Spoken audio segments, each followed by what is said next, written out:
or pasyal tayo dito. At sana. Dito tayo guys, kahit summer, dito ko guys mamasyal.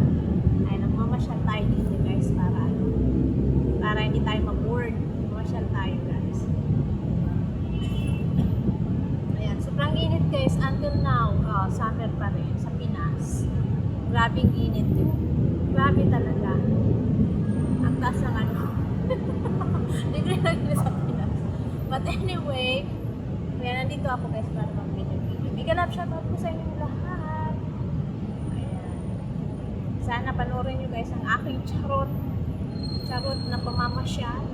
Charot na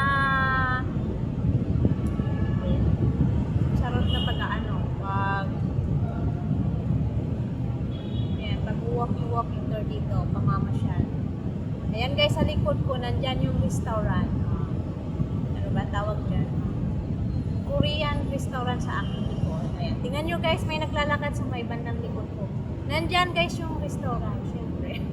Diyan tayo pupunta mamaya after ng video. Hindi ko na ipipideo guys papasok sa loob kasi baka hindi pwede. Kaya dito na lang sa labas ako mag-video. Diyan ako kakain.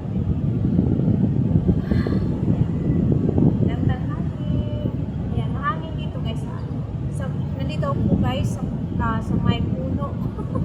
Sa may puno ng ano, hindi ko alam pa nung puno to. Basta sa puno ng kahoy dito sa bandang labas. Mamaya nandiyan tayo yan sa likod ko na ano na Korean restaurant, Korean restaurant. Actually may ang daming ano diyan, restaurant. Meron din tayo. But anyway, etc. Marami yan guys na restaurant.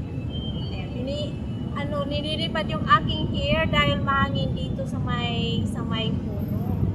Ayan. Thank you so much guys. Tatapusin ko ng aking video dahil gusto ko nang pumasok sa loob kasi mainit dito kahit mahangin. Mahangin, mainit. Ayan, sobrang init. And still summer po in the Philippines. Ayan, still summer. May tayo. May 7. Ang tagal pa ng katapusan. Gusto ko ng tagulan para malamig. Ayaw ko na ng mainit. Ayan, bye-bye po. Thank you.